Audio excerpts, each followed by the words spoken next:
Facultad de Derecho.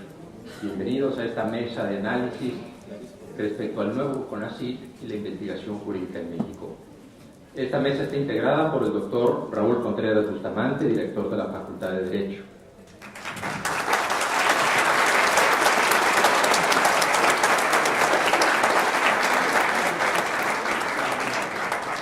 La doctora María Elena Álvarez Huillar Roses, directora general del CONACYT.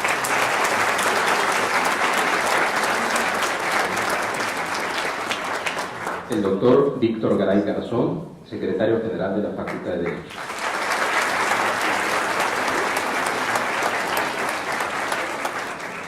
El doctor Jorge Fernández Ruiz, catedrático de esta facultad, miembro del Sistema Nacional de Investigadores.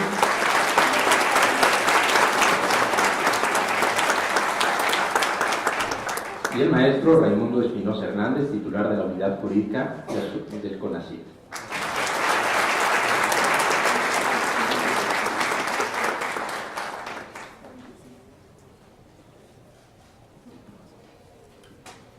Le va a pedir al doctor Contreras Bustamante dirija unas palabras.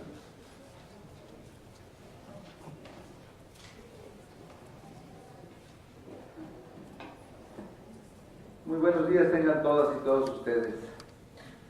Para la Facultad de Derecho es un motivo muy especial de alegría, de orgullo, de satisfacción tener a la directora del Consejo Nacional de Ciencia y Tecnología, a la doctora María Elena Álvarez Huillar, quien amablemente le habíamos pedido que nos recibiera y dijo no, yo quiero ir a la Facultad de Derecho.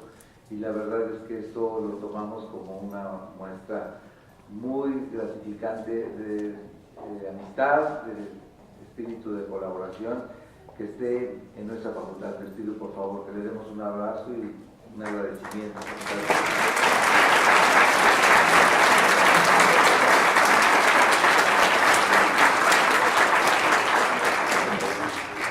Igualmente al maestro Raimundo Espinosa Hernández, titular de Asuntos Jurídicos del CONACYT, quien además es un egresado distinguido de esta casa de estudios y que nos llena de orgullo verlo escalar en responsabilidades tan importantes para el país.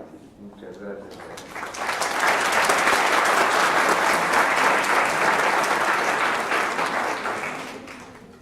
El enorme interés que despertó la visita de la directora del CONACYT a la Facultad de Derecho, pues es porque estamos empeñados en la excelencia académica. Tenemos una comunidad, doctor Álvarez, muy participativa, muy esforzada y muy comprometida con México, que ha logrado que en los 3 últimos años estemos considerados por las calificadoras internacionales como la facultad más importante, no solo de México, sino del mundo de habla hispana.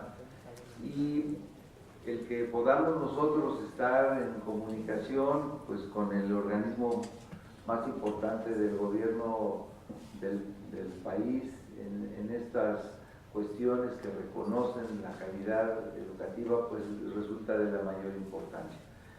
Hemos hecho un esfuerzo, hemos creado una actualización permanente de los contenidos de las materias, hemos logrado que el Consejo Universitario nos apruebe 3 nuevas especialidades, en mediación, en Derecho Sanitario y en Derecho Energético, y hemos trabajado de manera muy afanosa para tener un nuevo plan de estudios que obligará a tener que cambiar la visión y las estrategias pedagógicas para la enseñanza del derecho, que requerirá un enorme compromiso de toda la planta académica para reactualizarnos, recapacitarnos en cuestiones pedagógicas y también en reescribir todos nuestros textos, todos nuestros apuntes, todos los contenidos que la nueva exigencia del plan de estudios nos generará.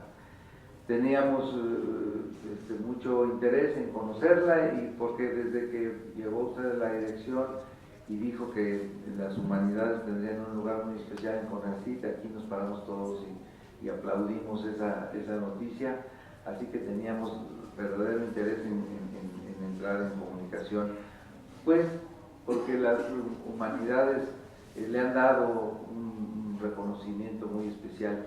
La UNAM es reconocida en el mundo más por sus humanidades que por otras ramas del conocimiento, hay que decirlo con todas sus letras.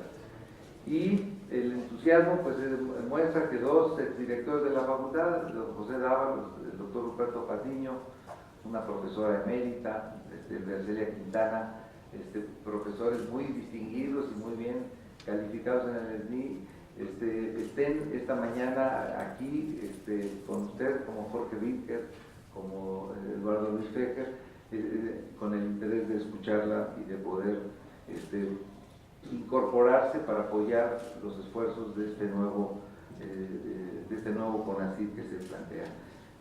La comunidad de la Facultad de Derecho, y no voy a extender en ello, simplemente estará atenta a las políticas públicas que ustedes diseñen. Recibimos con mucha simpatía el hecho de que podamos aportar las ideas de lo que le cuesta trabajo a esta planta académica cumplir con sus obligaciones de docencia.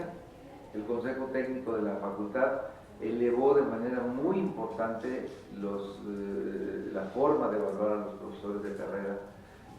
Los profesores de carrera tienen que tener una actividad docente muy amplia, tienen que conducir programas de radio, tienen que publicar artículos, tienen que publicar libros, tienen que actualizar sus textos, tienen que ir en representación de la facultad a los medios, tienen que acudir a los foros internacionales y al mismo tiempo tienen que escribir sus publicaciones para poder estar en el SNI. Esa realidad que tiene el docente pues hace que sea muy meritorio que además de cumplir con todas estas obligaciones que la facultad nos impone a los profesores de carrera, pues tengan que cubrir los requerimientos reglamentarios de CONACYT para entrar al SNI.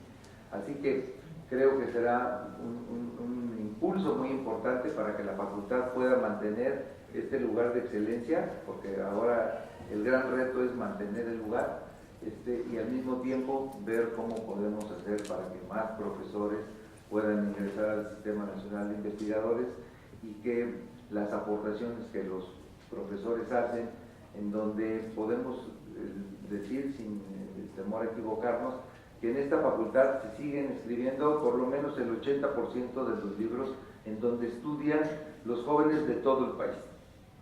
Las grandes editoriales jurídicas se siguen nutriendo en un muy amplio porcentaje de la producción académica y de investigación de esta comunidad jurídica de la Facultad de Derecho, y creo que será muy importante que podamos integrarnos a los nuevos planes del CONACYT, que podamos estar listos para los retos que ustedes nos señalen y que estaremos como comunidad muy unidos en torno a las políticas públicas que ustedes señalen.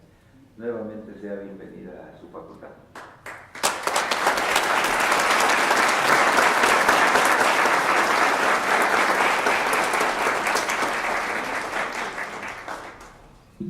Muchas gracias, doctor. Le voy a pedir al doctor Jorge Fernández Ruiz a dar su palabra.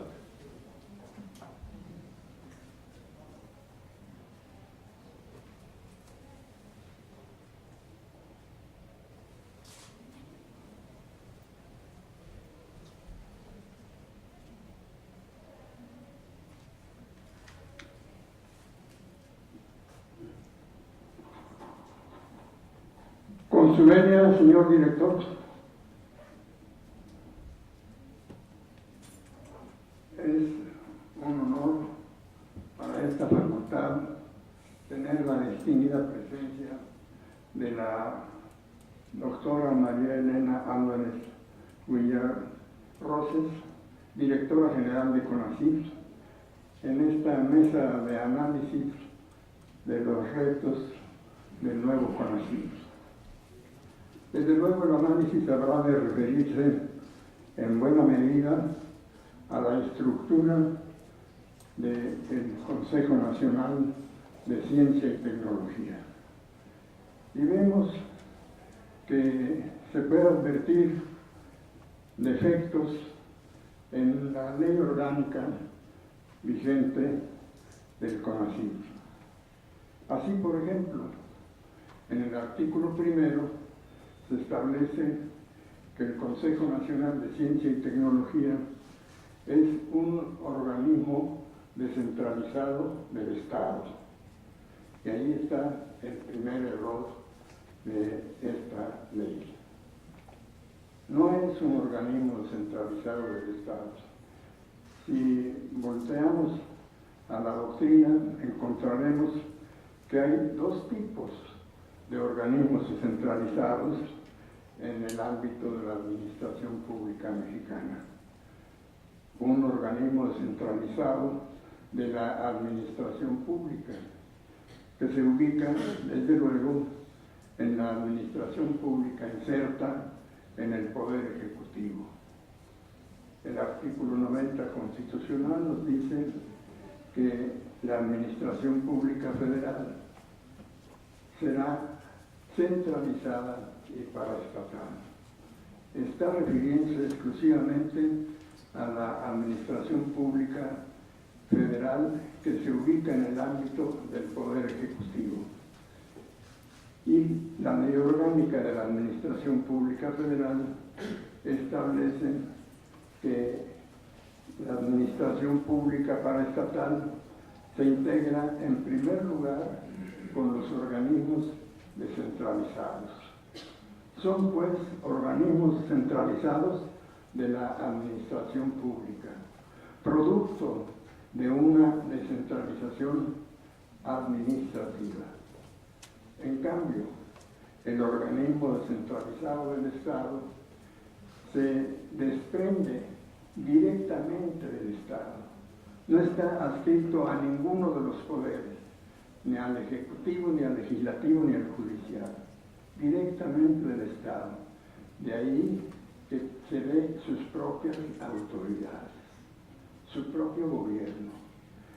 En este esquema de organismo descentralizado del Estado se acuñó por su ley orgánica, la Universidad Nacional Autónoma de México. Su artículo primero apunta que la Universidad Nacional Autónoma de México es una corporación pública, un organismo descentralizado del Estado. Es pues producto de descentralización política que transfiere a esta persona jurídica la facultad de autogobernarse, de nombrar a sus propias autoridades. En cambio, el CONACYT no es un organismo descentralizado del Estado, sino un organismo descentralizado de la administración pública. Forma parte de la administración pública paraestatal inserta en el Poder Ejecutivo. El Colegio de Profesores de Derecho Administrativo, a la par del Seminario de Derecho Administrativo, gustosamente colaborarán, si usted tiene a bien que así sea, en la revisión de la ley orgánica del Consejo Nacional de Ciencia y Tecnología y, en su caso, de apuntar las posibles modificaciones para corregir sus defectos. Muchísimas gracias.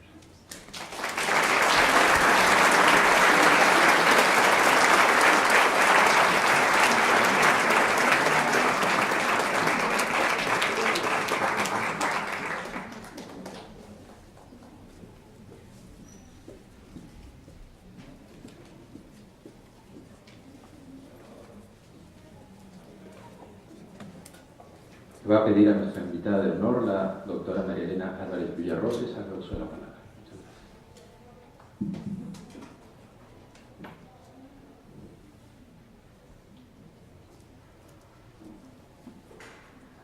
Doctor Raúl Contreras Bustamante, director de la Facultad de Derecho de la UNAM. Doctor Jorge Fernández Ruiz, catedrático distinguido de la Facultad de Derecho. Doctor José Antonio Sánchez Barroso, catedrático de la Facultad de Derecho, y maestro Raimundo Espinosa Hernández, titular de la Unidad de Asuntos Jurídicos del CONACYT. Y buenas tardes a todos ustedes, creo que ya son casi buenas tardes o buenos días, profesores distinguidos, exdirectores, colegas, estudiantes, Me da muchísimo gusto estar hoy aquí en una facultad de mi alma mater para dialogar, para establecer de manera abierta, rigurosa, pero también amistosa, un diálogo en torno a las nuevas políticas de ciencia y tecnología de este régimen que lleva ya algunos meses en este país, que tenemos que en conjunto, de manera colectiva y en este papel de la ciencia y la tecnología, ayudar a reconstruir para recuperar una vida con paz y dignidad para todos los mexicanos. Voy a leer una ponencia que preparé como introducción y con la pertinencia que tiene el recinto que hoy me recibe y que agradezco muchísimo el poder tener esta oportunidad de diálogo con todos ustedes, para después delinear de una manera sucinta, con base en algunas transparencias, lo que constituyen los 5 ejes principales del nuevo proyecto de ciencia y tecnología que estamos ya llevando a cabo, ya con resultados desde el Consejo Nacional de Ciencia y Tecnología. El título de mi ponencia es La investigación jurídica como agente de transformación social. En su origen, los sistemas jurídicos occidentales reconocían como fuente del derecho con un peso inusitado la fuerza de la costumbre. La costumbre buscaba mantener el nexo con el entorno de realidad que originaba el derecho. Con la hegemonía del derecho positivo, alcanzada sobre todo a raíz del siglo XIX, la legislación adquirió una fuerza inusitada frente a la costumbre en la mayoría de las experiencias y, por desgracia, en múltiples ocasiones, el conjunto jurídico de leyes se alejó de la experiencia factual, construyendo marcos teóricos que ignoraba cada vez más el espacio social e histórico al que pertenecía. La soberanía de las naciones hizo del derecho internacional un espacio del que se participa por voluntad. Por eso, los derechos nacionales deben cumplir con la función ética de garantizar los derechos sociales, proteger el medio ambiente y buscar la prosperidad. Nuestro país cuenta con una larga tradición y rica historia. Las diferentes experiencias legislativas que han aparecido desde su surgimiento, e inclusive antes, si consideramos la experiencia de Cádiz, siempre consideraron, aunque cada una a su manera, respondiendo a sus respectivas necesidades, la importancia de la razón, del conocimiento, de la base científico y tecnológico, entre otros factores. Muestra de ello son las nuevas especialidades que están impulsando en esta facultad. Sin embargo, durante las últimas décadas, la política científica de nuestro país estuvo marcada por el neoliberalismo y los intereses de las grandes compañías transnacionales. Desde 2011 es un derecho humano reconocido por la ONU gozar de los beneficios del progreso científico y de sus aplicaciones, derecho con el que el actual gobierno está completamente comprometido. Por décadas, los gobiernos neoliberales no pudieron asegurar ese derecho, puesto que mientras que por un lado se pulverizaban los recursos para apoyar investigaciones con poca eficiencia terminal y pocos efectos positivos para la sociedad o el ambiente, por el otro se privilegiaban proyectos que beneficiaban a las grandes empresas empleando recursos públicos mayoritarios sin que estos volvieran nada a la sociedad. El auge del modelo capitalista en su acepción neoliberal se sintió con particular fuerza en las transformaciones a los sistemas jurídicos occidentales. La tendencia a la reducción de los poderes del Estado se correspondía con el incremento de los espacios donde las empresas podían actuar a sus anchas, sin vigilancia, sin conciencia social, sin compromiso ético y, por supuesto, sin cuidado alguno del ambiente.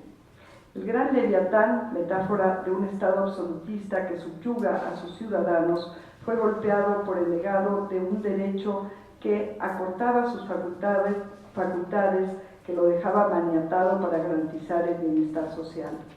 En este contexto, las ciencias, tanto sociales como las que entonces eran simplemente llamadas ciencias duras o exactas, sufrieron una hiperespecialización que las desarticuló como disciplinas convergentes, mientras que las humanidades fueron en su mayoría relegadas por considerárseles inútiles al no generar productos tangibles, perdiendo paulatinamente su papel como garantes de los debates éticos, constructoras de conciencia histórica, guías de justicia social y árbitros en el ejercicio de la política, tanto en la teoría como en la práctica. Con todo, desde múltiples trincheras, las resistencias al neoliberalismo no dejaron de sentirse. Los estudios desde la interdisciplinariedad trataron por un lado de borrar las falsas fronteras impuestas entre humanidades, ciencias sociales y las exactas, para enfocarse en problemas epistemológicos de largo aliento, donde solo la unidad del saber permitiría dar respuesta a los problemas humanos. Por otro lado, las humanidades no dejaron de concientizar sobre cómo el contexto influía en la toma de decisiones en materia científica, mientras que muchos científicos se acercaron a las humanidades para responder preguntas ontológicas, epistemológicas e incluso estéticas, como el origen de la comprensión física cuántica, la importancia de la genética y el ambiente, el sentido de la música, o incluso para rescatar el conocimiento de los juristas medievales en materia de derechos humanos. Hoy esas resistencias se consolidan como un programa de gobierno que se transmite a través del nuevo CONACYT, que esperemos pronto tenga una H ahí muy activa, presente y no muda. De fondo se encuentra la negación de la univocidad de las metodologías y las fronteras entre las disciplinas, pues pretendemos que la transdisciplinariedad nos conduzca mediante el pensamiento crítico hacia una actitud novedosa en la construcción de saberes. Al mismo tiempo, fortalecemos la transversalidad del conocimiento aunada a la propia realidad de la que se desprende. Son los problemas sociales, las necesidades reales de las y los mexicanos, las preguntas que requerimos y las soluciones que proponemos, las que definen esta transversalidad de los saberes que ubican a las humanidades, las ciencias, las tecnologías, como los grandes ejes rectores que articulan el bienestar social con el desarrollo de la tecnología y que, por ejemplo, se manifiestan de manera clara y articulada en los programas nacionales estratégicos que estamos proponiendo desde el Consejo. ¿Cuál es el papel de la investigación jurídica en este entramado del que hablamos? En principio, es preciso considerar a la investigación jurídica como un camino inevitable para conectar la tradición jurídica legalista con nuevas posibilidades epistemológicas del entorno social del que emanan, superando la habitual separación entre objeto y sujeto y fortaleciendo el papel del investigador. Citando a Jorge Whitker, se debería desarrollar profusamente en el campo de las normas jurídicas que no sean solo un formato de reglas a seguir por mero apego legalista, positivista, sino que tiendan a darle un sentido humanista en el entendido de que sea la persona humana el eje de acción de derecho y por ende de observación de la investigación jurídica. En otros campos del conocimiento, de las humanidades y las ciencias sociales, esta cita resume de una manera lúcida el sentido que tendrá la H en el nuevo CONACYT. Una ciencia, ciencias, tecnologías con un profundo sentido humanista. Nos encontramos en un mundo donde la simple apelación al conocimiento jurídico, desapegado de su entorno social, inmerso en categorías y conceptos positivistas, merece y ya ha estado sujeto a una revisión continua que reconoce al investigador como actor de su propia realidad, un catalizador, un factor de cambio. En este sentido, la investigación jurídica se nos revela como un agente de transformación social similar al que debe tener las ciencias, las tecnologías inclusive como principal referente.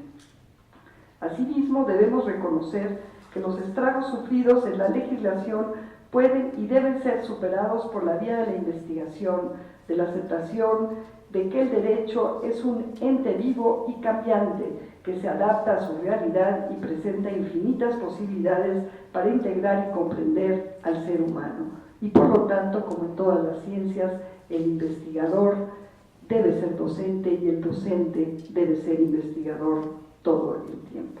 El derecho visto desde un enfoque transdisciplinario alberga un universo de posibilidades para el mejoramiento de la vida de las y los mexicanos, la creación de nuevas formas de enfrentarnos a nuevas realidades y de superar los males sociales que aquejan a nuestra nación desde mucho tiempo atrás.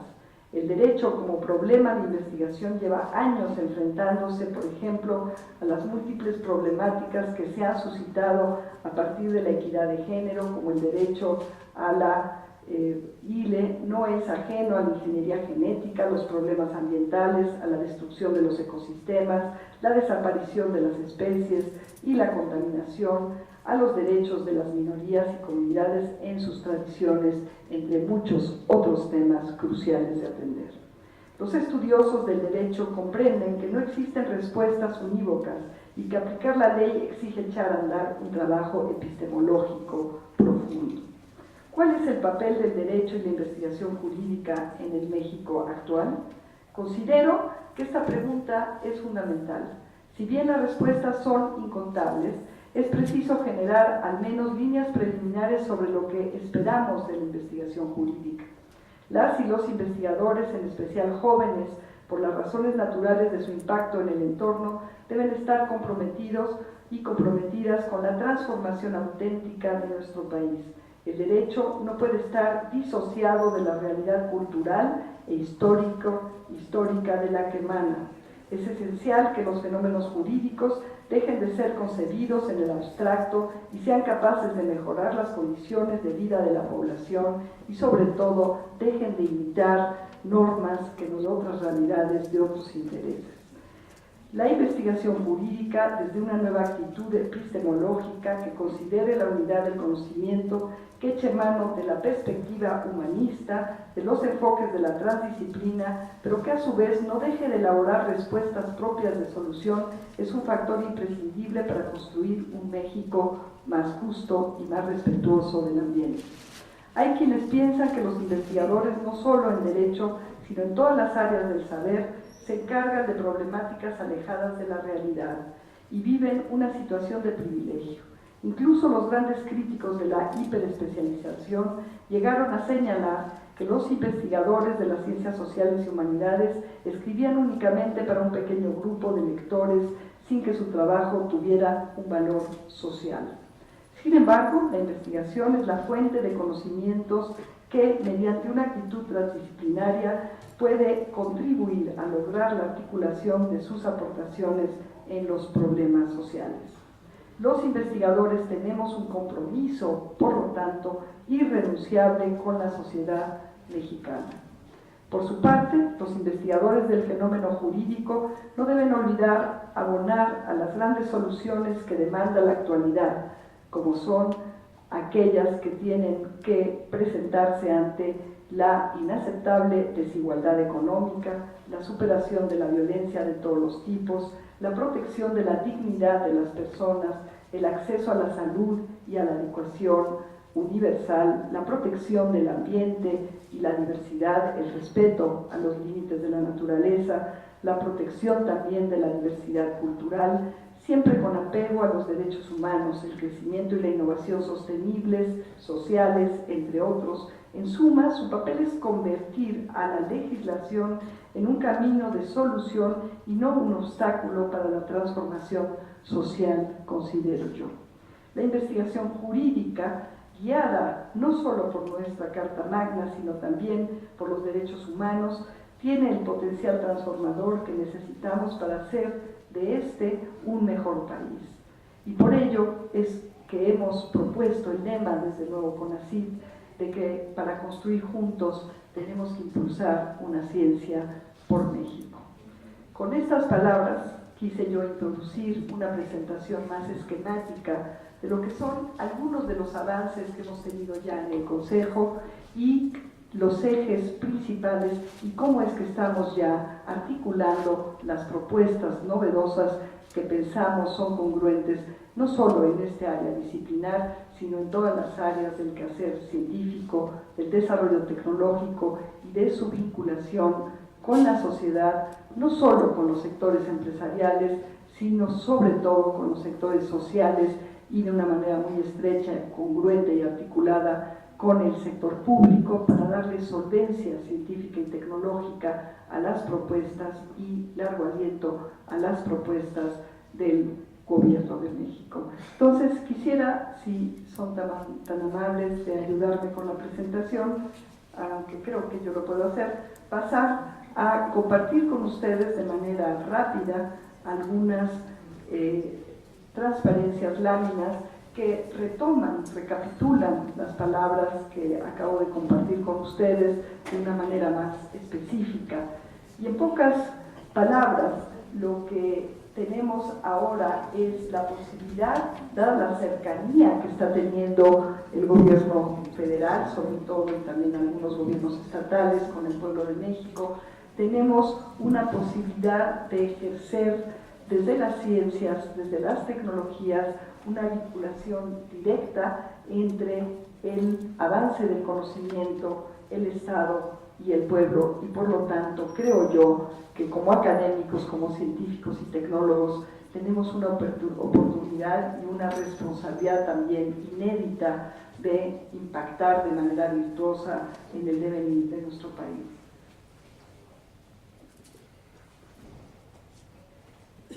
Actualmente se produce una gran cantidad de conocimiento en centros públicos, en universidades públicas de todo el país. Sin embargo, no han existido, por lo menos desde el Consejo Nacional de Ciencia y Tecnología, mecanismos para articular esta capacidad de generación de conocimientos y de tecnologías que tenemos en el país. Entonces, una de las propuestas que estamos haciendo en todos los ejes del Consejo es proponer a la comunidad de científicos, de estudiantes, de tecnólogos, mecanismos para que el esfuerzo del Estado en seguir impulsando el desarrollo científico y tecnológico sea más articulado y su impacto virtuoso en la sociedad sea más eficiente y sea más eficaz también.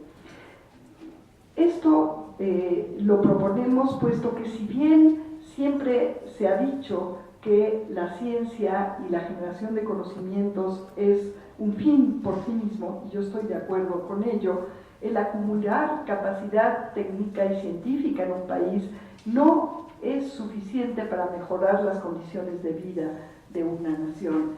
Y aunque estas son gráficas muy genéricas, podemos ver aquí que a pesar de que ha habido un aumento significativo en la inversión global a el Consejo Nacional de Ciencia y Tecnología, aunque como ya hemos visto, mucho de este recurso se ha estado desviando a entidades privadas, no ha habido una correlación a este aumento en el presupuesto de ciencia y tecnología positiva con la disminución de la pobreza. Esperaríamos aquí una curva negativa con una correlación clara, positiva en términos de aumento a la ciencia, disminución de la pobreza.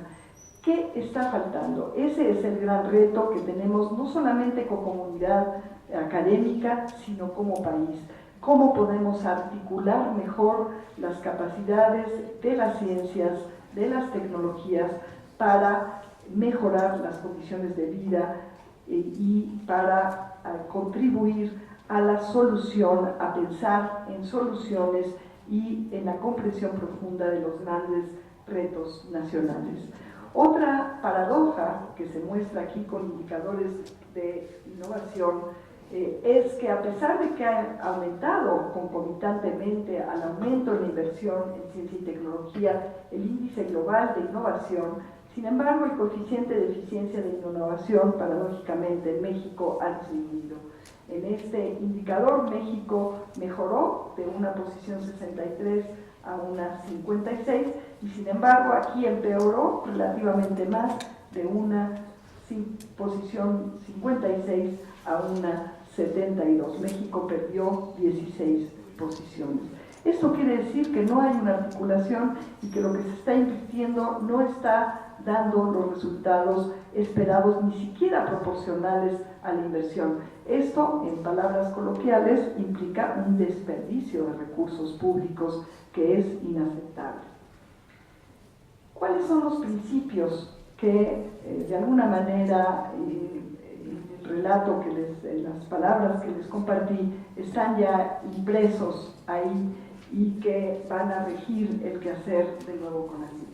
Estamos pensando en contribuir como consejo a la generación de una ciencia nacional, colectiva, convergente y solidaria que esté anclada en claros principios éticos, en claros principios de rigor científico. Fíjense ustedes que en el neoliberalismo los indicadores cuantitativos se volvieron muy importantes, pero se nos olvidó el rigor científico, la libertad de investigación, la promoción de investigación en la frontera, en todas las áreas del conocimiento es importantísimo, no se puede coartar la libertad de investigación, el respeto al otro, a la naturaleza, en los quehaceres científicos y tecnológicos y sus aplicaciones es fundamental, el derecho, los derechos humanos, pero también los derechos colectivos son fundamentales al considerar prioridades y políticas de ciencia y tecnología desde el nuevo CONACYT, el priorizar y tener como guía el asegurar un bienestar social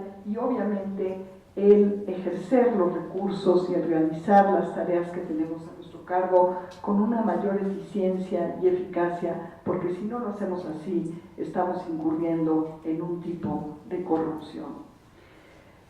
En suma, lo que estamos buscando es un vínculo más virtuoso entre el desarrollo socioeconómico del país y el desarrollo de la ciencia, ejercida esta o de las ciencias desarrolladas estas primordialmente en las entidades públicas, como esta gran universidad, la Universidad Nacional Autónoma de México y otras universidades y centros públicos de investigación del país, que se genere justamente para poder construir un nuevo modelo de quehacer científico más articulado, más pertinente y que también aporte a nivel universal de una manera más eficiente, más eficaz en el avance de la frontera del conocimiento, y con ello vamos forjando un país cada vez más soberano en términos de desarrollo científico y tecnológico. Nos parece importantísimo entonces para lograr esto el orientar, el generar mecanismos orientadores de las humanidades, las ciencias y las tecnologías en suma hacia el bienestar de la sociedad y el cuidado del ambiente, y esto requiere el que implementemos mecanismos para lograr la consolidación de una sociedad más democrática y que tenga acceso a este conocimiento. Es decir, hay una circularidad aquí, y para que esto ocurra de la manera sustentable que todos deseamos y respetuosa de nuestra riqueza biocultural, es imprescindible guiarnos por principios precautorios de protección, de prevención y de previsión que deben de estar inherentemente en la base, anclados a todas las políticas de ciencia y tecnología que desarrollamos. Para lograr esto, los ejes que hemos establecido como guías primordiales del quehacer del Consejo son el fortalecimiento y consolidación de la comunidad científica y de una manera muy articulada una incentivación tanto del desarrollo de ciencia de frontera en todos los campos del conocimiento con plena libertad e impulso para que esto pueda ser así, y el desarrollo de estos programas nacionales estratégicos o PRONACES, en donde sin duda se va a generar conocimiento de frontera, pero también va a haber de inicio una articulación que garantice la concurrencia inter y transdisciplinaria necesaria para comprender a fondo los grandes retos que tiene el país, la solución de los mismos y la prevención de su agravamiento. Como cuarto eje está el desarrollo y la transferencia de nuevas tecnologías, transferencia al sector social, al sector público, esto es muy importante, de una manera eficiente y eficaz, con transparencia en términos de sus alcances reales y también de sus implicaciones en términos de impactos sociales o ambientales, y sin duda habrá que establecer una nueva relación con las entidades privadas del país para asegurar un fortalecimiento real de los medios productivos, de los medios de producción, de las industrias nacionales que nos permitan generar independencia tecnológica y resolver o atender algunas de las demandas importantes. Por ejemplo, en el sector de salud no tenemos el abasto de medicamentos fundamentales para atender a la población mexicana. Y el quinto eje tiene que ver con desarrollar un gran plan de apropiación social de la ciencia que implica, en primera instancia, el colaborar con la Secretaría de Educación Pública y también con otras instancias del gobierno federal y de los gobiernos locales para promover o incentivar vocaciones científicas tempranas. En pocas palabras, estamos proponiendo una cultura distinta que implica el construir o el fomentar estos lazos de comunidad, de comunidades, más que generar incentivos a la competencia ultranza que ha desarticulado a las comunidades científicas e imposibilitado sus diálogos trans e interdisciplinarios que son imprescindibles. En el caso del uso de recursos, nos hemos encontrado con una pulverización de los fondos, desvíos grandísimos o transferencias muy grandes a entidades privadas, incluyendo despachos o consultorías que realizaban gran parte del trabajo que tendría que estar realizando la estructura del Consejo Nacional de Ciencia y Tecnología. Estamos implementando nuevos mecanismos de transparencia que eviten favoritismo y discrecionalidad en el reparto de las becas. El Consejo Nacional de Ciencia y Tecnología ha destinado tradicionalmente, y lo seguirá haciendo, pero con mayor transparencia, una parte muy importante de su presupuesto, más de 10,000 millones de pesos, al apoyo de los estudiantes, de los nuevos investigadores en formación. Y desde luego tenemos que fiscalizar y articular el ejercicio del presupuesto de ciencia y tecnología por mandato presidencial de otras dependencias rumbo a una mayor consolidación de lo que es el presupuesto de ingresos de la Federación en este programa transversal de ciencia y tecnología. Esto, pensamos, además de empujar, de promover que se aumenten los recursos del Estado al desarrollo científico y tecnológico, va a permitir muchos más resultados, inclusive con los mismos recursos. Aquí hay algunos datos. Si bien CONACYT sufrió un recorte de aproximadamente 2.500 millones de pesos, destinando, como les decía, todavía en el presupuesto actual, sin sacrificar ni un peso al apoyo a la consolidación de las comunidades científicas a través del apoyo de la formación de nuevos investigadores.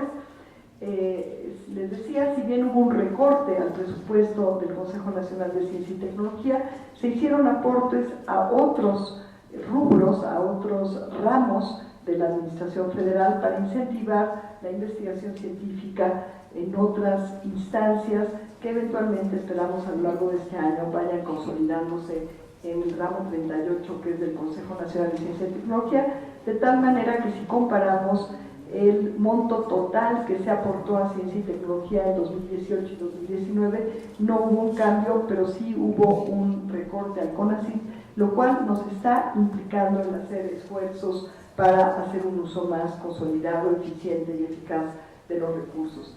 Aquí hay algunos números para este primer eje de las becas nuevas que ya se están ministrando a nuevos estudiantes. Como ustedes ven, es un porcentaje importante con respecto al total de becas, que ahora suma 53.292. Hemos ya implementado nuevos mecanismos para que la evaluación y también la administración de estas becas sea puntual. Estas son las becas al extranjero. Se sacó una convocatoria, quisiera aclarar, abierta a todas las áreas del conocimiento de más de 1,000 becas para contar con un total de 4.606 becarios. Este programa tiene que fortalecerse y sobre todo tiene que articularse para asegurar que los becarios regresen a nuestro país a seguir fortaleciendo las comunidades científicas. Hoy por hoy regresan aproximadamente el 20%, bueno, el 20% termina y de estos, que es una proporción muy bajita, es una eficiencia terminal muy baja que le cuesta al país y este recurso de alguna manera se pierde, y de este porcentaje que termina, un porcentaje todavía mucho menor regresa a nuestro país. Entonces aquí hay mucho trabajo que hacer para seguir fortaleciendo mediante la formación en instituciones del extranjero que complementan nuestras capacidades de nuevos científicos que regresen. Los pagos a becarios al extranjero han sido un tema muy importante a lo largo de las administraciones pasadas. Hemos ya implementado mecanismos para que estos sean puntuales y que los becarios que están fuera no estén sufriendo. Este programa de cátedras CONACYT, que actualmente cuenta con 1.378 vigentes, es un programa que se implementó para, de alguna manera, resarcir la carencia de plazas, de nuevas plazas para investigadores nuevos. Es un programa que se tiene que revisar. Sin duda se van a mantener todos los compromisos con los becarios e inclusive hemos ya abierto 99 cátedras que quedaron vacantes y que implican una reposición.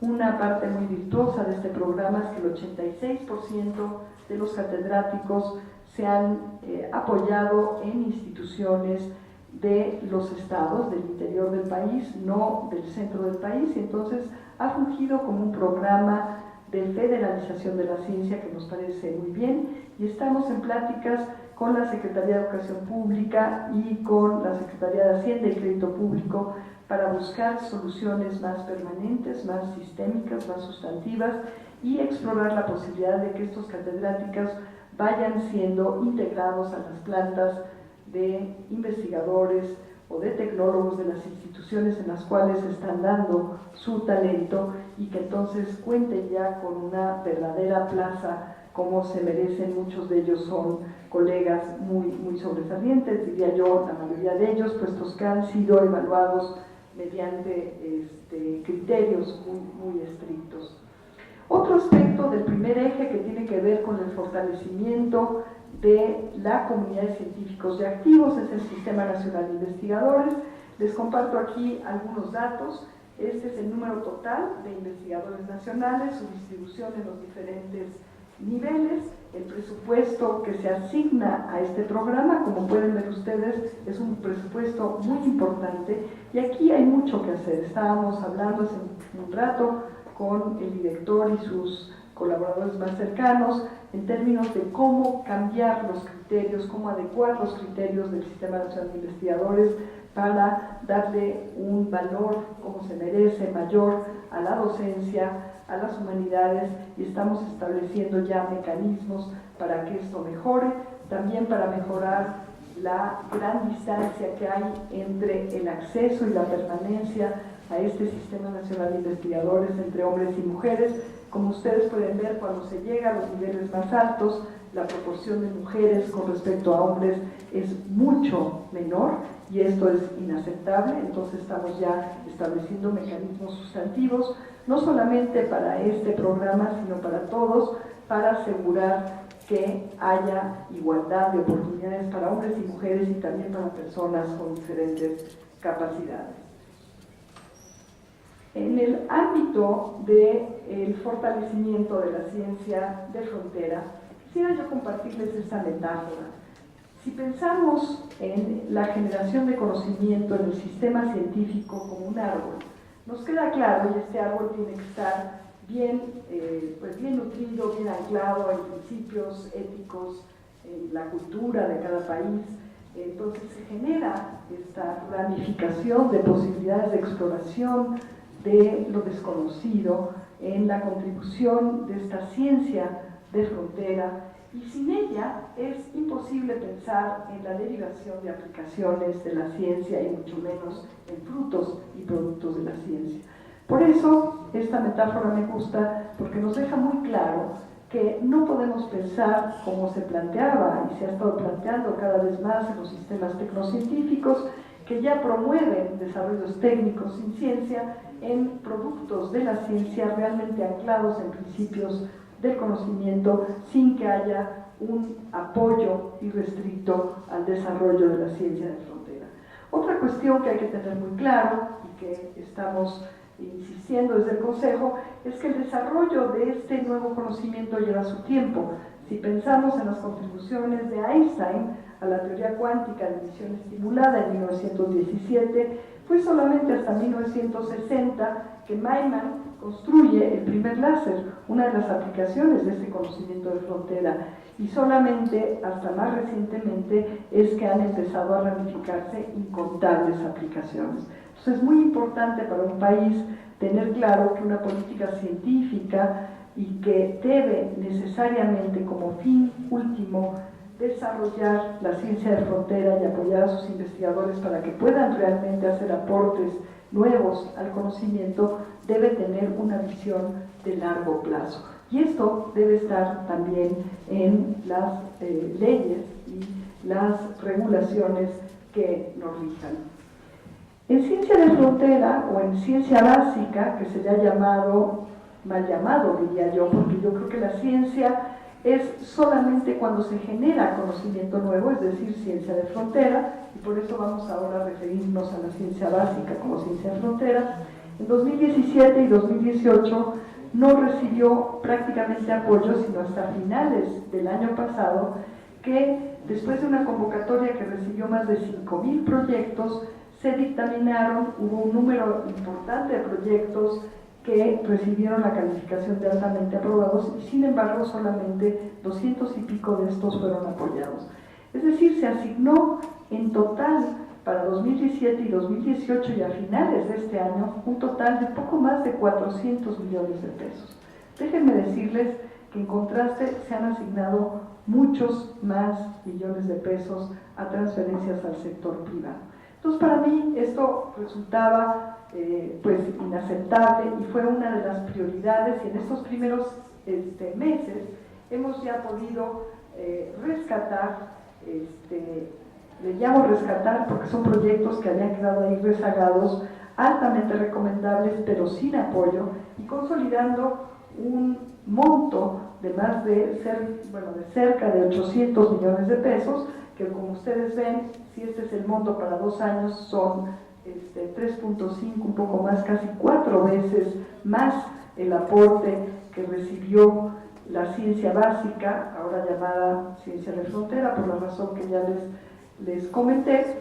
Estamos en los primeros meses de esta gestión, gracias a esta eficientización y manejo más eficaz y consolidación y priorización del apoyo a la ciencia de frontera en todas las áreas del conocimiento, incluyendo humanidades y ciencias sociales, aportando mucho más al apoyo de este aspecto imprescindible para cualquier país, que es el poder desarrollar conocimiento de frontera.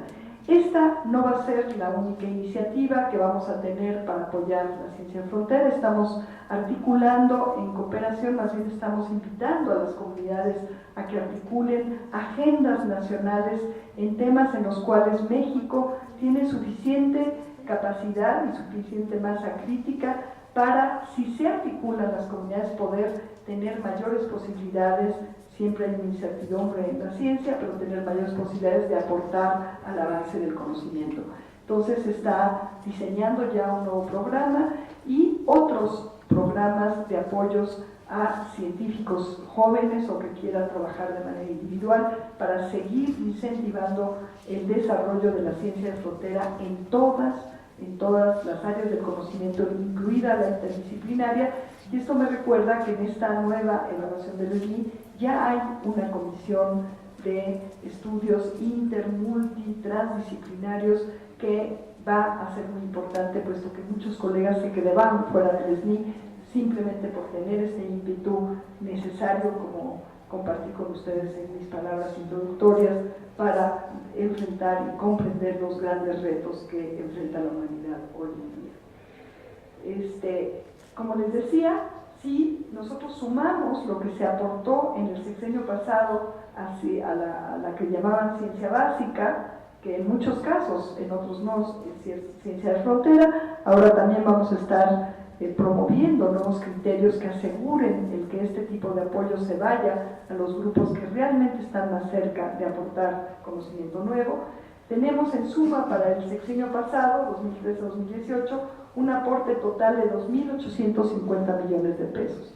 Y este es el aporte que por ahora hemos integrado, porque está muy disperso y nos ha costado trabajo integrar los números, pero llevamos sumados 25.434 millones que fueron transferidos desde el CONACYT a entidades privadas. Y esto no quiere decir que sea ilegal, puesto que la normatividad y las reglas de los fondos permitieron estas transferencias.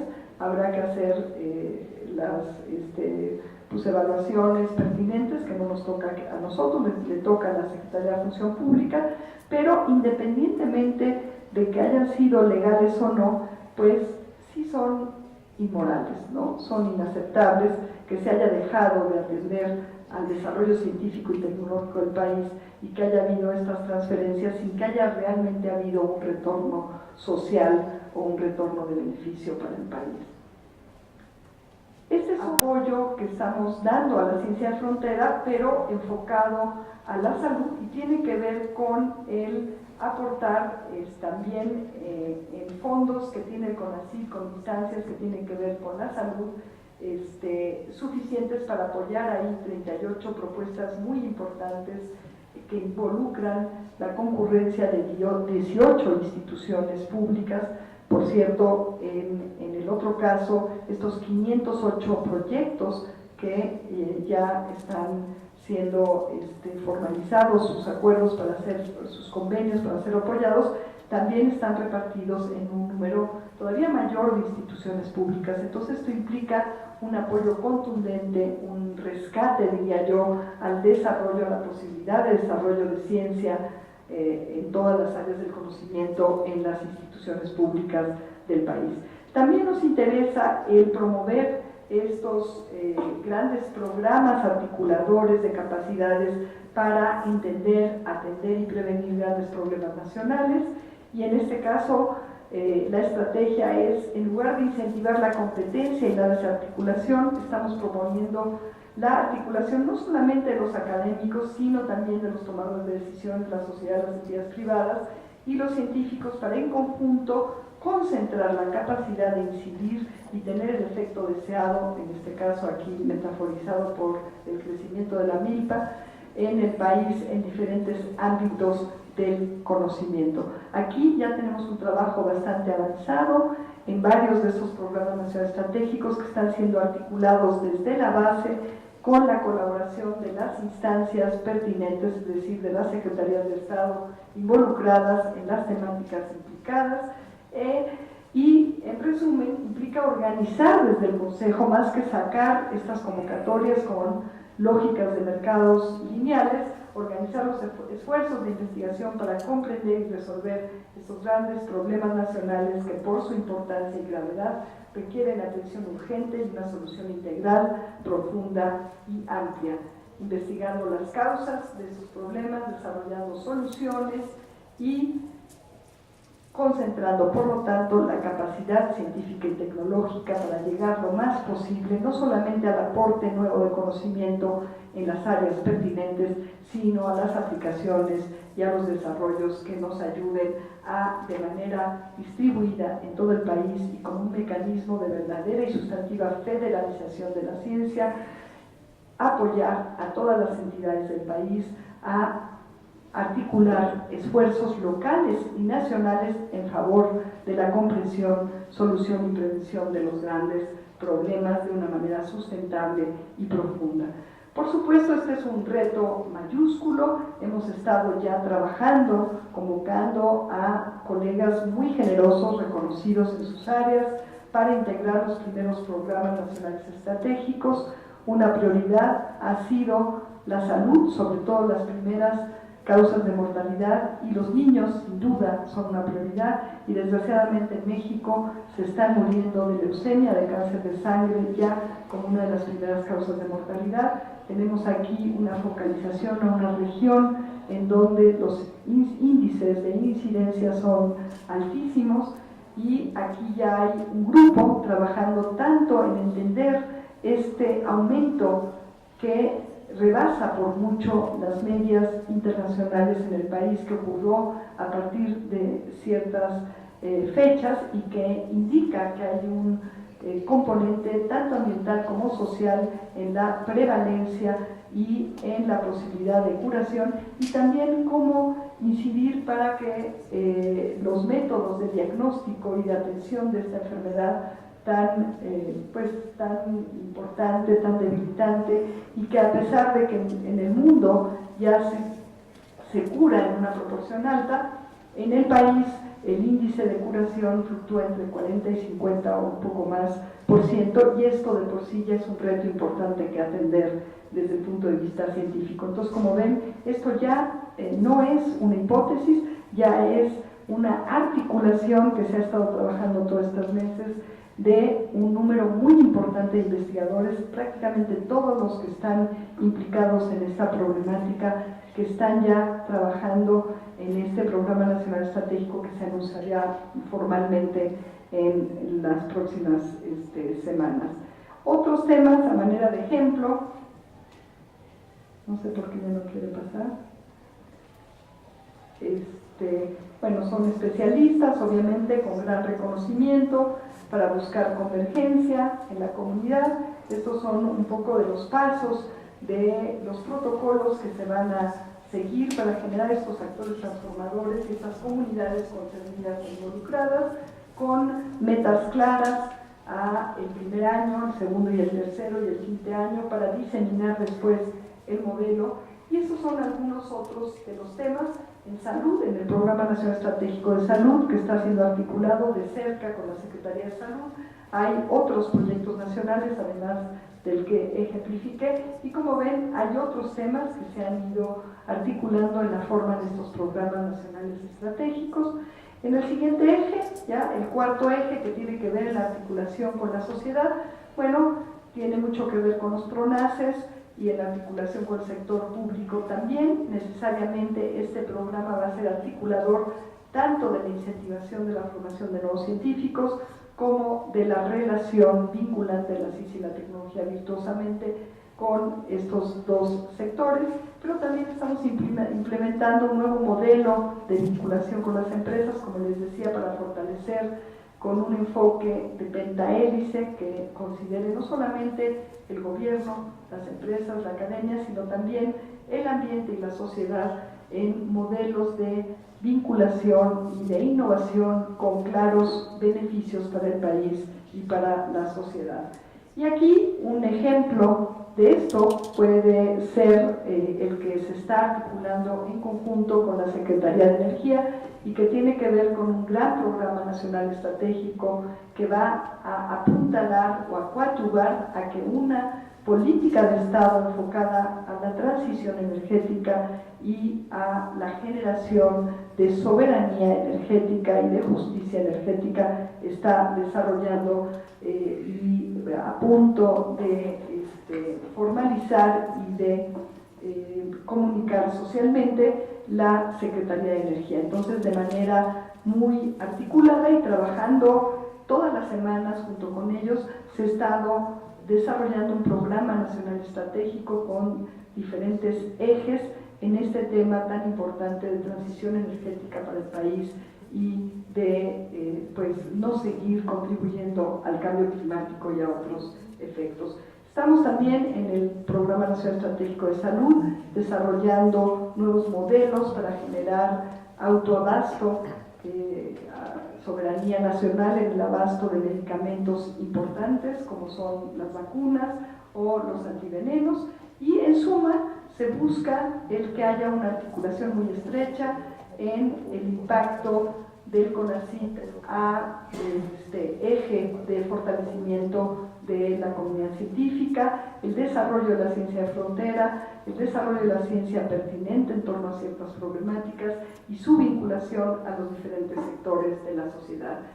Y otro aspecto muy importante que tiene que ver con vinculación es considerar y siempre tener presente que México tiene una gran riqueza cultural y biológica que se ha perdido y que en el nuevo CONACYT creemos tenemos la obligación de contribuir a su rescate, a su protección y a su uso sustentable, y para ello están desarrollando propuestas de ciencia en colaboración con comunidades locales en torno a problemáticas que surgen de los territorios y de sus propias demandas para generar nuevas comunidades de articulación, gobierno, científicos, comunidades, y que vayan desde estas soluciones locales hacia alumbrar algunos retos globales. Y creemos que en México la capacidad de contribuir de manera novedosa desde este tipo de perspectiva es muy grande, porque tenemos una gran riqueza de conocimientos vernáculos, y este diálogo de saberes seguro va a aportar cuestiones muy novedosas, no solamente al país, sino al mundo entero. Es decir, tenemos que establecer este respeto no solamente entre las diferentes disciplinas, sino también entre las diferentes formas de conocer y desarrollar conocimiento en nuestro país, que además tenemos raíces muy importantes. La milpa es un ejemplo muy importante de desarrollo de conocimiento que detona una forma de agricultura mucho más respetuosa con el ambiente, y por ende además genera alimentos que no son tóxicos como lo son los que se producen en las plantaciones agroindustriales. Finalmente, quisiera comentarles que estamos muy interesados en seguir fortaleciendo los vínculos, obviamente, para poder desarrollar las ciencias de frontera. Tenemos que hacerlo en completa apertura y colaboración con comunidades científicas del mundo entero, pero esta cooperación internacional tiene que ser mucho más horizontal y mutuamente benéfica de lo que ha sido hasta ahora. Resumiendo, creemos que desde México podemos fomentar una generación de conocimientos que se coloque en la vanguardia, no solamente en la ciencia, sino en el desarrollo científico, que además aporte soluciones a problemas sociales, que se genere una nueva cultura de convergencia entre los diferentes sectores y dentro de la comunidad científica, es decir, una cultura más colectiva, más solidaria, que creemos va a plantear de manera más eficiente y eficaz avenidas para esta vinculación virtuosa de la ciencia, la tecnología y los grandes retos del país. Muchas gracias.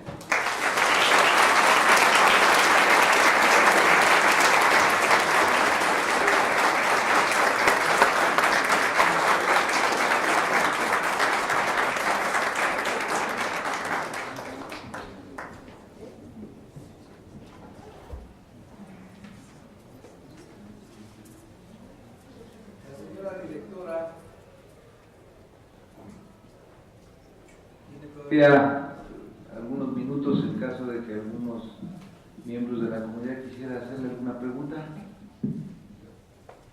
Señor director. Doctora, una súplica que pusiera a nuestro alcance el texto de su ponencia, que lo pudiera hacer por internet, lo que está a nuestro alcance. Mucho gusto.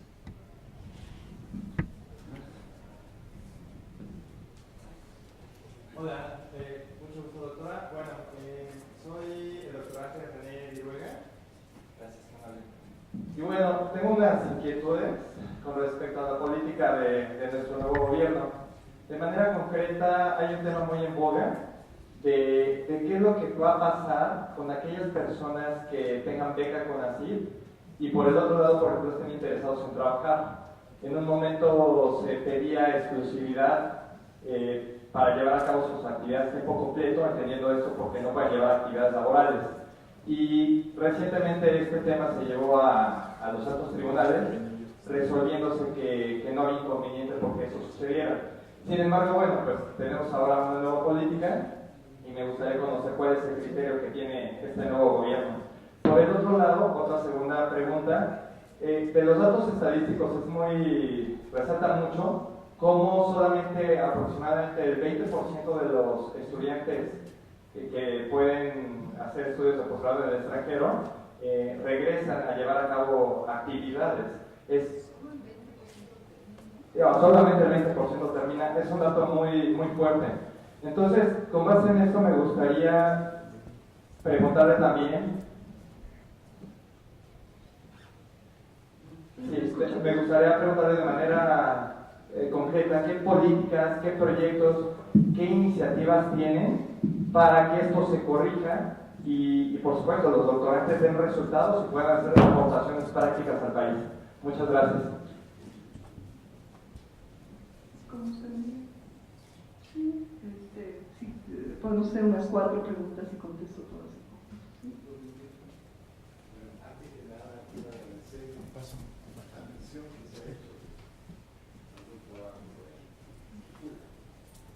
En segundo lugar, realmente estoy impactado de escuchar una nueva política científica para nuestro país.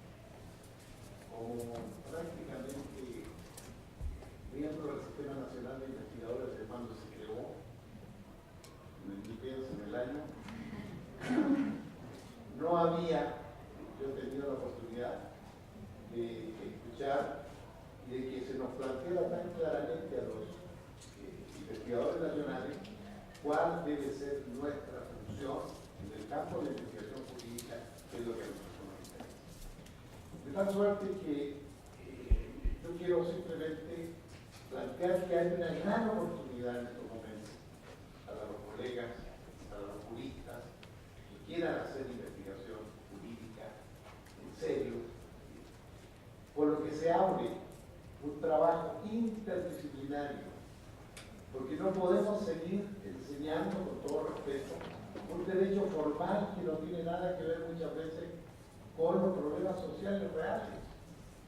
Enseñamos la protección del consumidor y no decimos una palabra del reglamento de etiquetado de alimentos que está llevando a los niños y a todo el mundo al ser el país con la mayor enfermedad por alimentos de azúcar.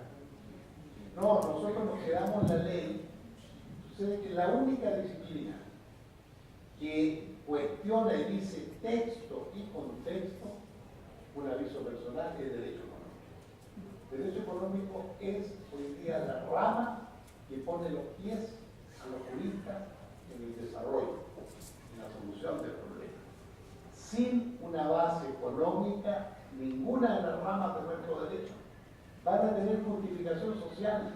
Y termino, en las comisiones que yo fui en 2 periodos dictaminador, nuestros pares no entendían el derecho fiscal, con todo respeto al fiscalismo, o el derecho mercantil sin la idea del desarrollo. Y teníamos que explicarle, mire, estas materias, ambiente, fiscal, financiero, el consumidor, etc., son materias que solo tienen finalidad en el campo del derecho económico, en el ámbito del desarrollo.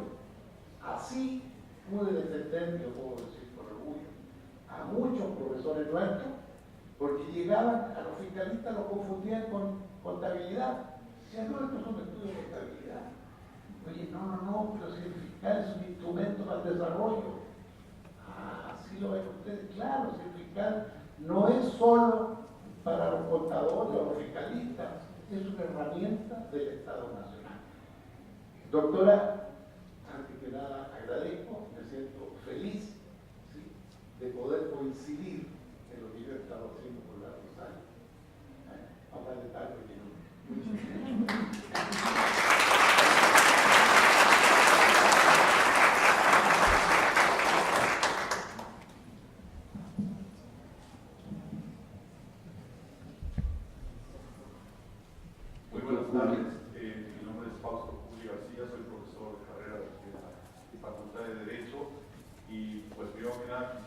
Su presencia aquí y esta pequeña conversación que tiene con nosotros.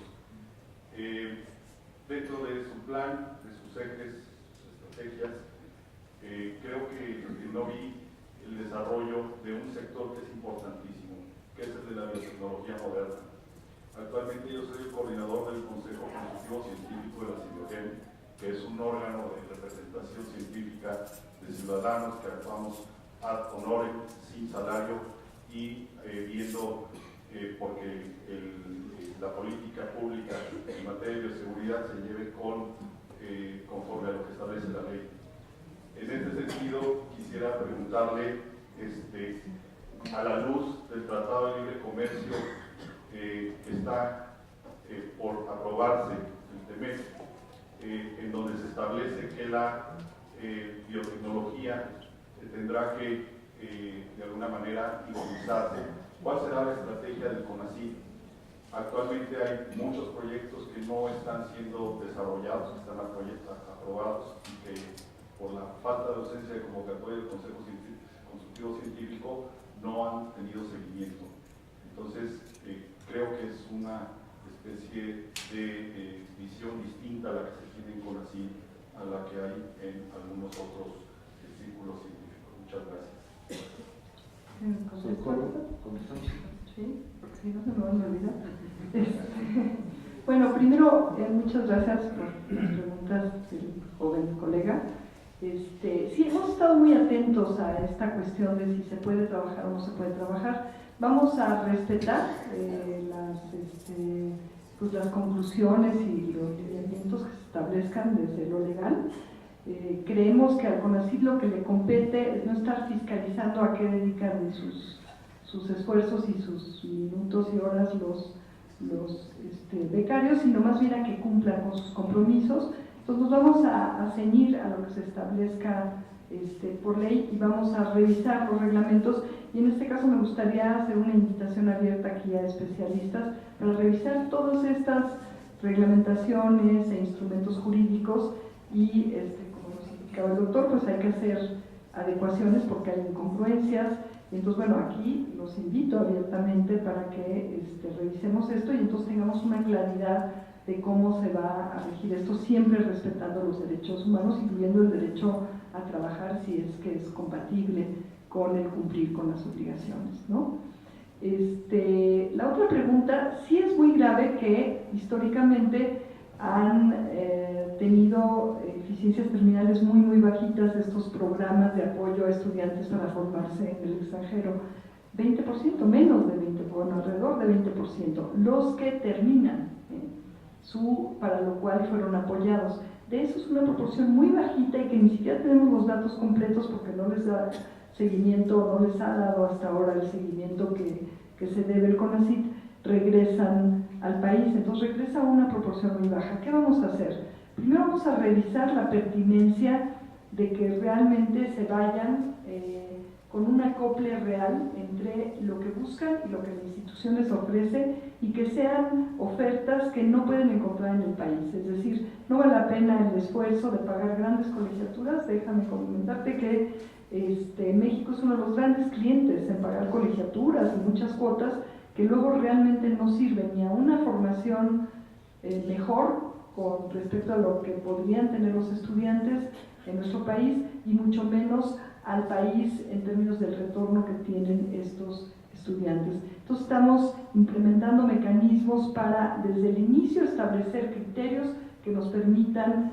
realmente discernir si a un estudiante se le debe apoyar o no, y establecer con él o con ella compromisos para que regrese y apoyos para darle seguimiento y ver cuáles son los cuellos de botella que hacen que los estudiantes no puedan terminar y o no puedan regresar, ¿no? Entonces, por ahí va, y cualquier retroalimentación en este y en cualquier tema estamos abiertos. Si ustedes ven ahora en la página de CONACYT, hay un botón para tener un contacto directo con las áreas, y no solamente recibimos quejas, también recibimos consejos y ideas, ¿no? Porque la construcción colectiva siempre es mucho más rica. Doctor Wicker, le agradezco muchísimo sus lecciones nuevas, no solamente lo que leemos, sino lo que nos resumió. Y bueno, una invitación a seguir construyendo en colaboración quizás más proactivamente, y un compromiso a seguir apoyando, bueno, más bien ahora apoyar de una manera más contundente el desarrollo de investigación tan importante como es el derecho en las investigaciones jurídicas en todos sus ámbitos, en todas sus líneas. Le agradezco mucho, doctor, su comentario al miembro del Consejo Consultivo Científico. Déjeme comentarle que yo fui miembro del primer Consejo Consultivo de la CIBIOGEN. Me lo conozco bien. y creo que es importantísimo, creo que realmente es crucial cuidar que no haya conflicto de intereses, como hubo, lo cual llevó a mi consejo a renunciar en pleno. No sé si usted conozca un poco esa historia. Entonces tengo clarísimos cuáles son los retos que tiene un país para construir una verdadera política científica en esta materia que no esté subsumida a intereses que no son los de la nación y que no son los del desarrollo tecnológico o los de la ciencia, sino son los de grandes intereses que pues tienen una gran capacidad de coopción y que han estado subsumiendo las decisiones de muchos estados a no el desarrollo tecnológico, como concuerdo, por eso recuperar esta transparencia. Creo que la pasé demasiado rápido y por eso usted quizás no advirtió la importancia que le vamos a dar. Por ejemplo, ya estamos en construcción colectiva muy articulada con diferentes miembros de la comunidad científica en el área de biotecnología. Yo misma en mi laboratorio hago mucho trabajo que tiene que ver con las herramientas que se utilizan en el desarrollo biotecnológico. Es un área que conozco muy a fondo y coincido con usted, tiene potenciales virtuosos, también tiene potenciales muy problemáticos. Hoy sale una noticia, por ejemplo, del papel tan debilitante para la salud del glifosato en términos de su regulación epigenética. Esto es preocupantísimo, son resultados muy novedosos que van mucho más allá de las alertas epidemiológicas que ya teníamos por parte de Sudamérica, de Francia, en términos del posible papel del glifosato como disruptor del desarrollo teratógeno potente o como cancerígeno, en donde hay todavía mucho debate, pero donde no se ha aplicado el principio precautorio y ya las empresas tienen demandas importantes de gente que se está muriendo y que se ha demostrado ya en juicios hechos en Estados Unidos de que están muriendo por la exposición de estos tóxicos asociados a ciertas biotecnologías. Y hoy sale un resultado que es todavía más preocupante porque parece que la exposición al glifosato, como la estamos teniendo en México, puesto que hemos encontrado en nuestro laboratorio presencia de glifosato indebido y inadvertido, como decía el doctor, no tenemos el etiquetado que deberíamos, nada menos que nuestro maíz. El 100% de las harinas industriales están contaminadas con glifosato porque se usan maíces que son asperjados masivamente por este herbicida, y una proporción importante de las tortillas industriales que usan estas harinas también tiene presencia no solamente de las secuencias recombinantes, sino también del propio glifosato. Este ejemplo lo doy porque, bueno, compete a mi ámbito de experiencia y muestra que si bien México debe de promover el desarrollo de todas las áreas del conocimiento y del cambio tecnológico de vanguardia, tiene que tener mucho cuidado de hacerlo con una visión claramente precautoria, de prevención, de previsión. Entonces estamos analizando con mucho cuidado y con la ley de austeridad que nos marca la actual administración, en particular el presidente de la República, que nos acaba de pasar un memorándum donde nos plantea que no se hagan más reuniones de las estrictamente necesarias. Estamos estudiando con mucho cuidado en qué momento hacer cada una de estas reuniones. Esta es la razón por la cual se están haciendo más espaciadas, no solamente en CIBIOGEM, sino en todos los ámbitos del quehacer de la gestión del Consejo Nacional de Ciencia y Tecnología, pero estamos muy interesados y estamos analizando además con mucho cuidado los proyectos. Se han dictaminado, como se hizo en el caso de los proyectos de ciencia básica, los que tienen que ver con el fondo de la CIBIOGEM. También quedaron muchas inexactitudes, hubo falta de transparencia y además no quedaron los recursos necesarios para el apoyo a los proyectos que quedaron ahí dictaminados. Entonces hay mucho trabajo por hacer previo a las reuniones. Yo lo invito a que mantengamos un diálogo abierto, transparente y honesto en este tema, y tenga usted por seguro que estamos ya desarrollando algunos proyectos muy importantes con algunos de los biotecnólogos más destacados del país, justamente para atender algunas de las necesidades con esta herramienta que, coincido con usted, es muy importante. Socorro Fresa. Hola, buenas tardes. Le agradezco muchísimo a la doctora María Elena Álvarez estar aquí con nosotros, porque es posible en este tema tan porque es posible construir comunidad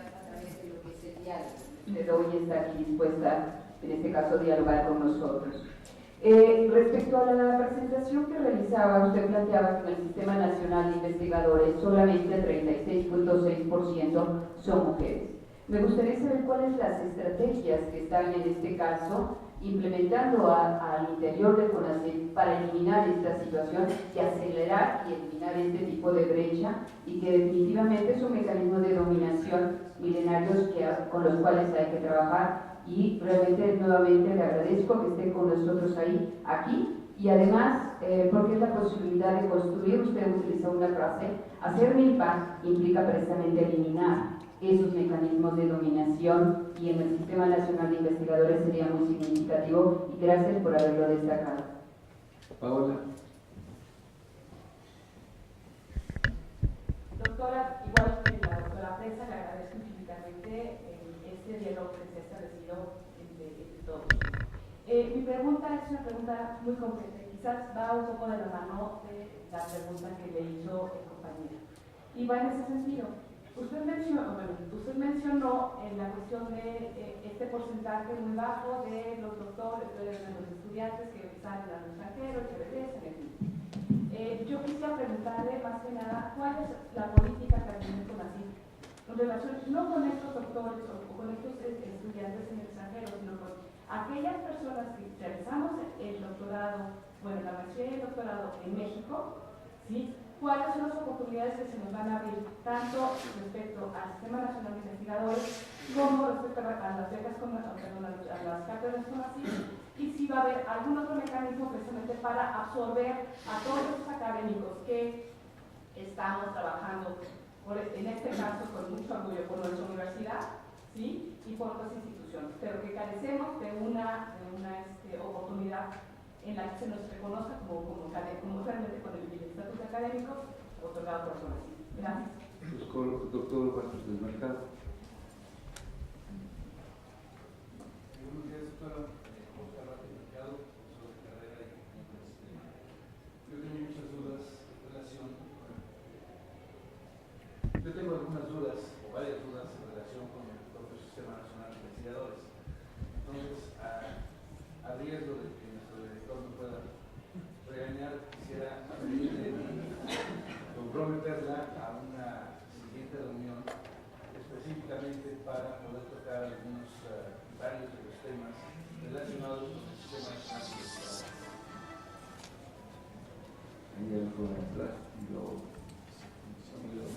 Soy investigador postdoctoral de investigaciones antropológicas, trabajo en temas de cáncer. Solo quería preguntar el papel que pueden jugar las humanidades en los programas nacionales estratégicos que han planteado, porque la diapositiva que planteó sobre el cáncer infantil, no vi muy claramente el papel de las humanidades y las ciencias sociales ahí. Y de hecho creo que, por ejemplo, el derecho tiene un papel crucial para atribuir responsabilidades en todas esas industrias que de hecho están, por efectos a veces de sus propios derechos industriales, causando este tipo de incidencia en diversos ambientes. Entonces creo que el papel que puede jugar una facultad como esta, este tipo de problemáticas de salud, es crucial, y solamente si pudiera aclarar un poco más de lo que puede tener esta ciencia social. Sí. Carmen, Carmen Arteaga. Muy buenas tardes. Me uno a las felicitaciones de mis compañeros y agradezco también la presencia de la doctora Álvarez. Soy profesora de esta facultad y además directora del seminario de pacientes más de autor, un tema que está directamente relacionado con el desarrollo científico y tecnológico de nuestro país. Me parece muy interesante todas las estrategias de los proyectos que se tienen, y en virtud de que la comunidad intelectual forma un papel importante en todos estos temas. Doctora, yo quiero preguntarle concretamente si se está contemplando todos estos desarrollos y además felicito que se concentre también en la parte social de beneficio a la sociedad. Seguramente derivarán de ellos eventos, creaciones intelectuales importantes que permitirían en un momento dado en nuestro país también su explotación y generación de recursos. Se está contemplando por parte del CONACYT esa responsabilidad de la posibilidad de compartir esta tecnología, no solo es explotarla por explotar, sino compartir, pero también reconocer que se pueden tener beneficios económicos, concretamente también qué papel o qué lugar han tenido para ustedes en esas políticas, en el diseño de esas políticas de derechos de propiedad intelectual. Muchas gracias. Bueno, pues muchísimas gracias, es un diálogo súper rico. Como bien dice la colega, pues así se construyen las comunidades, ¿no? Sí, estamos implementando, bueno, además de una reflexión profunda y un grupo de mujeres de varios ámbitos de salud, y aquí le hago extensiva la invitación para que Cristina, que me acompaña por ahí, tome sus datos y la involucre en la organización de un evento en el cual vamos a discutir con muchas mujeres de diferentes que se han ido acercando porque han visto que ahí está clara voluntad de que esto no siga así, que no siga habiendo esta injusticia en el acceso a los privilegios de la ciencia y la tecnología y los reconocimientos a las mujeres. Pero ya de entrada, por ejemplo, en esta nueva evaluación del SNI estamos estableciendo criterios muy claros para que no haya desventaja entre mujeres que tienen hijos, si tienen hijos además con alguna discapacidad, hay una compensación en tiempos y consideraciones claramente suficientes para que este sesgo deje de ocurrir, lineamientos muy claros a las comisiones y vigilancia para ver que no haya un castigo pues desproporcionado a las mujeres. A mí me llama mucho la atención que las mujeres tienen muchas menores posibilidades de permanecer en el SNI una vez que entran que los hombres. Entonces vamos a también estudiar qué está pasando. Es un sesgo de las comisiones, son muy patriarcales todavía, puede ser, son muy machistas, puede ser, en fin, ¿no? Y entonces estamos activamente, ¿no? Entonces invitarla a que participe en este seminario que se va a hacer para revisar las reglamentaciones. Se están revisando también, y si revisan ya las convocatorias, hay menciones claras para no tener programas chiquititos, ridículamente pequeños, ad hoc a mujeres, sino que en todas las convocatorias importantes esta visión de quitar ese sesgo y de cerrar esa brecha empieza a ser eficaz y contundente, ¿no? En cuanto al número de plazas, coincido completamente contigo, como tú, sobre todo muy jóvenes. Yo estoy convencida de que esa es una demanda imprescindible y que se necesita una renovación en las universidades. Tenemos ya un preproyecto para tanto la asimilación de los catedráticos a las instituciones en las cuales están trabajando, pero no va a ser suficiente y es una de las demandas que yo tengo al presidente, el que nos apoye para que cada año de este nuevo régimen se abran nuevas plazas en las instituciones públicas y que también los recursos que reciben universidades como estas, recursos muy importantes del presupuesto de egresos de la Federación del Programa de Ciencia y Tecnología, sean destinados de manera prioritaria a abrir nuevas plazas para los nuevos investigadores. Está el sistema de retiro, habrá que generalizarlo, habrá que revisarlo con mucho cuidado, porque esa obviamente es la manera más natural de que se abran nuevas oportunidades, pero no ha sido suficientemente exitoso como se pensaba. Estamos explorando la posibilidad de que investigadores que estén activos, que no tengan adscripción, puedan pertenecer al SNI. Esto es preliminar, no lo anuncien por allí, no lo festejen todavía. Estamos viendo la suficiencia presupuestaria para permitir que jóvenes brillantes que de facto están haciendo investigación aunque no tienen una plaza, pero están haciendo docencia, están haciendo divulgación, puedan tener acceso a este estímulo y así paliar esta injusta exclusión que tienen después de haberse formado, ¿no? Las cátedras, bueno, ya más o menos lo dije. Lo de los patentes, me voy a adelantar un poquito a esta pregunta, es muy importante.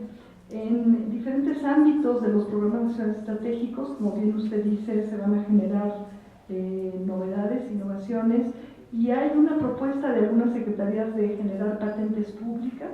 A mí me interesaría, como ven, ustedes me preguntan y yo les solicito su ayuda, porque creo y veo que usted sabe sobre este tema. Estamos trabajando con la Secretaría de Economía, con la Secretaría de Energía en este gran programa nacional estratégico. Hay sueños muy grandes y yo creo que los vamos a lograr que no vale la pena ahorita adelantar, y sin duda habrá que ver un nuevo modelo de protección de estas nuevas tecnologías o de este conocimiento.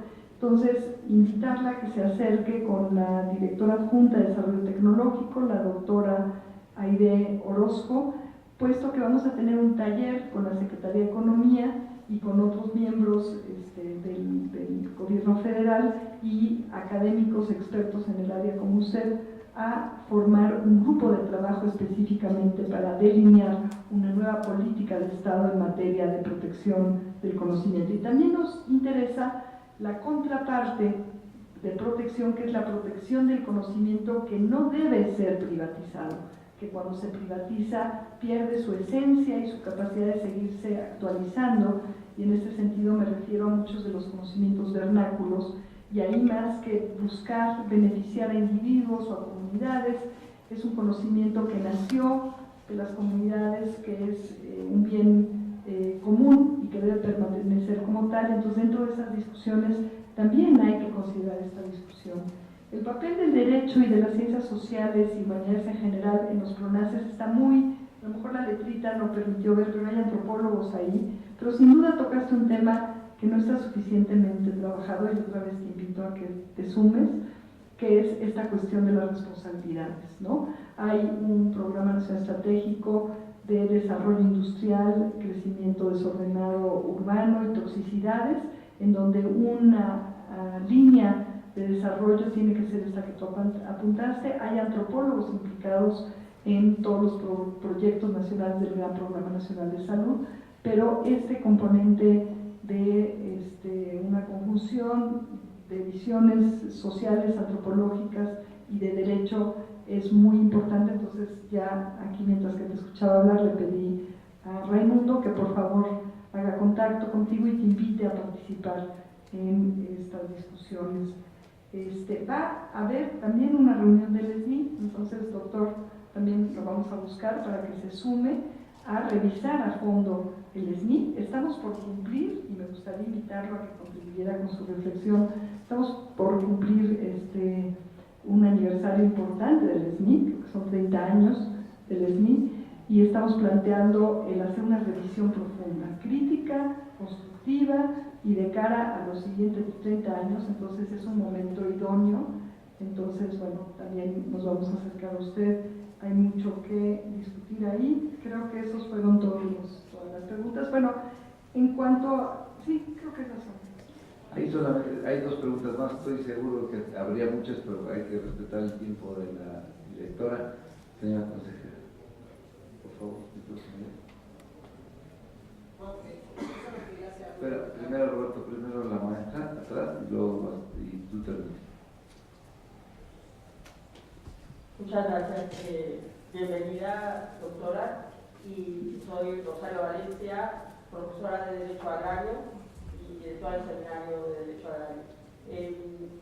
Me gustó muchísimo la ponencia, y dentro de los ejes que se contemplen temas como la milpa, que nos gusta de ejemplo, porque quiero decir esto que hace mención dentro de los ejes, de retomar estas cuestiones culturales que se han perdido en la enseñanza también, porque le pongo un ejemplo, pregúntele a cualquiera de nuestros alumnos qué es la milpa y va a ver cuántos te contestan qué es la milpa. Nadie sabe qué es la milpa actualmente. Entonces son temas importantes retomarlos. La felicito, me pareció muy bien. La interdisciplina que mencionaba el maestro Víker, hemos estado también en contacto, porque sabemos ahorita con la nueva materia que se impulsó en el nuevo plan de estudios de aquí a la Facultad de Derecho. Bueno, afortunadamente aquí nuestras autoridades, el doctor Contreras Bustamante, nuestro secretario general, han impulsado esta materia, de verdad, y sobre todo un tema como el derecho agroalimentario, que se empezará a impartir dentro del nuevo plan de estudios, pues tiene temas como la biotecnología, que estamos mencionando, transgénicos, el hambre, y temas como semillas, que los abogados conocemos muchísimo. La felicito y nuevamente bienvenida. Finalmente, Roberto. Muchas gracias. También quiero felicitarla por la disertación que dio sobre la investigación jurídica, porque creo que usted tiene mucho más claro qué significa investigar hoy en día que muchos profesionales del derecho. Esto lo digo porque yo venía de esta cita con una inquietud muy grande sobre el SNI, porque bueno, tengo una trayectoria en el CONACYT, de haber sido becario, luego candidato del SNI, y nunca había tenido del todo claro qué se me estaba pidiendo. O quizás sí lo tenía claro, pero me era incómodo, ¿no? Porque sabía que entonces tenía que ser un productor de papers, que cumpliera con ciertos datos, con ciertos indicadores, y eso me iba a permitir ascender. Pero bueno, ahora usted nos ha planteado que la visión va a cambiar. Entonces recibo con beneplácito esta reforma que se está planteando a los reglamentos del Sistema Nacional de Investigadores, porque creo que va a ser útil tanto para reposicionar la investigación jurídica en este papel de la atención de los problemas nacionales, como para también dar reconocimiento a ciertas personas que son grandes investigadores a juicio de la comunidad, pero que todavía en esos criterios ahora algo críticos, algo poco transparentes que se dan dentro de las comisiones dictaminadoras, no han recibido este merecimiento, ¿sí? Entonces, le agradezco mucho su presencia aquí, que haya tenido ese tiempo para venir a visitarnos, le agradezco de nuevo su disertación y felicito a las autoridades que hayan hecho este evento. Destaco la presencia del magistrado presidente del Instituto de Transparencia y Acceso a la Información de la Ciudad de México, el magistrado presidente Julio César Bonilla, y creo que no es exagerado decir que ha sido una reunión y un intercambio de opiniones y de sugerencias magnífica, que le debemos de dar un gran aplauso y nuestro reconocimiento a la directora de CONACYT, y reiterarle que cuenta con esta comunidad jurídica para todo lo que ella necesite y que estaremos atentos a sus convocatorias. Muchas gracias.